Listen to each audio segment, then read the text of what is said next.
Welcome to What's Cooking in the Library. Today we are making churros. So we have a new empanada and churro maker that we're going to be using today, which is we're going to put into a kit and you can check out and use yourself. So to start out with, we're going to put 1 cup of water in a pan. Add 4 tablespoons of butter, and I cut them up to where they're in tablespoon pieces, just so they'll melt faster. 1 tablespoon of sugar.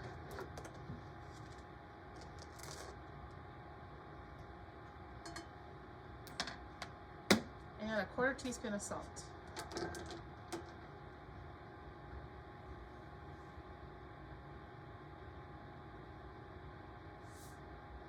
I'm going to bring that to a boil.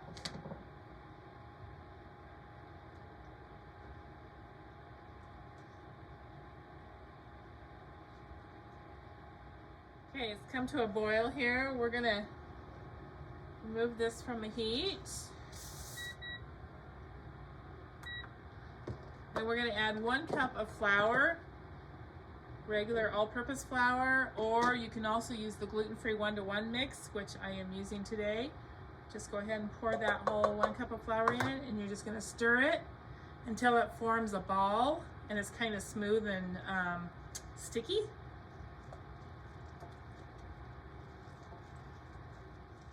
So I don't know if you can see, it's in a ball and it's smooth. It takes literally just like 30 seconds for that to form into a ball.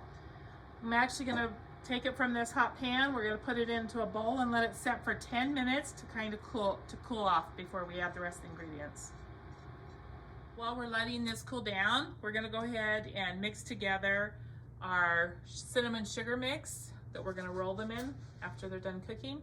So we're going to use 1/2 cup of sugar, just regular white sugar, and 1 tablespoon of cinnamon.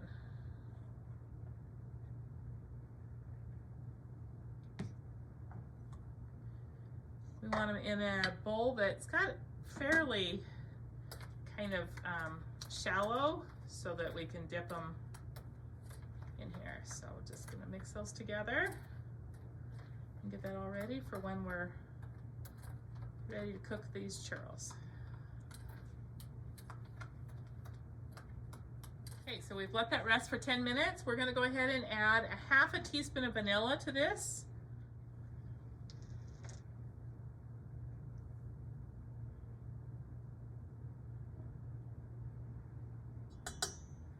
We're also going to add 1 large egg.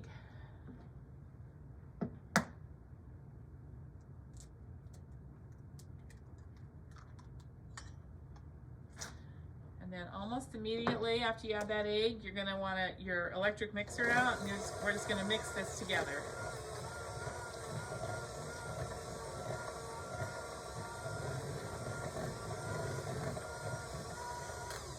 And at first, when you start, it's all going to be separated like this. You just keep mixing it until it comes together into a ball again.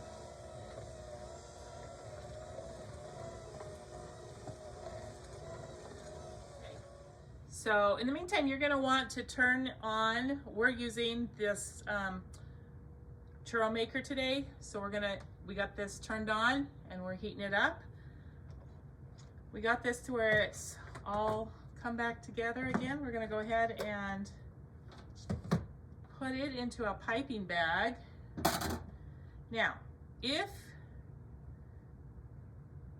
you are using oil, you would go ahead and get your oil hot, and you would use a large star tip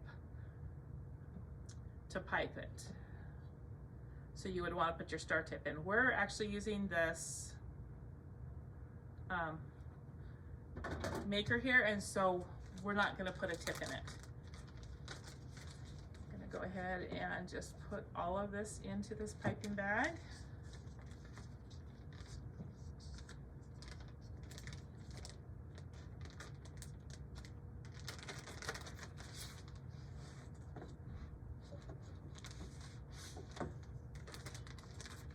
cut a hole in the end of the piping bag.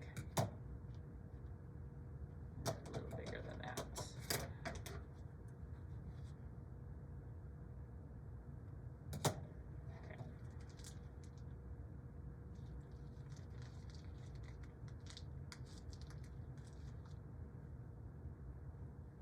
Okay, so we're gonna go ahead, this is hot, we're gonna take our piping bag and we're just going to fill it we're gonna pipe a strip just in each of there's 6 spaces here.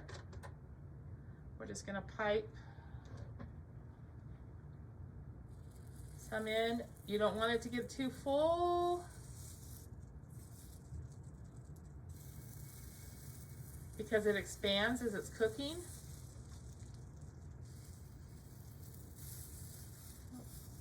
That one's gonna be weird.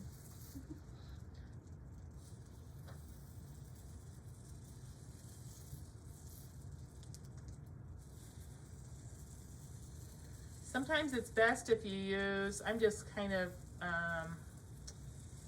if you have a pair of scissors handy, that's works really good. We're just gonna go ahead and close that and be sure and lock it right there. And we're gonna set it for 10 minutes. Timer for 10 minutes. Okay, go ahead. It doesn't look like they're quite done. We're gonna go ahead and let it cook for just a few more minutes. So if you are going to deep fry them, which honestly, I think they're a lot better deep fried, but this is more healthy, right? And especially if it's like young kids doing this would be better. But if you're gonna deep fry, you're gonna take 1 inch to 1.5 inches of oil in the bottom of a pan. You're gonna get it up to 360 degrees. And then you're gonna have a star tip on here and you're just gonna pipe it in. And when it gets to about 6 inches, 4 to 6 inches long, you just use a clean pair of scissors and you cut them to where you have a clean cut on the end, and then you drop it in the oil. So you cook it, turning it until they're brown, and then take them out, put them on a plate with a paper towel and let them drain for just a minute, and then you're going to dip them in your cinnamon sugar mixture. Okay, when they're brown, then we're just gonna go ahead and take them out.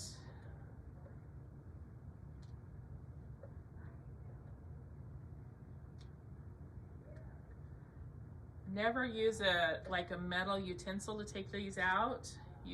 I'm using a rubber spatula because you will damage the finish. So go ahead and take those out.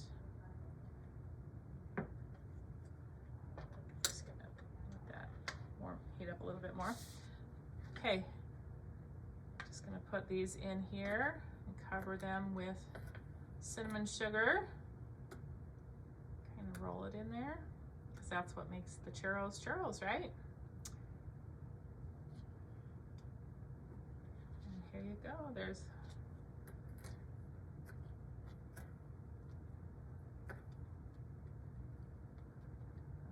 churros are all done. So enjoy making some churros.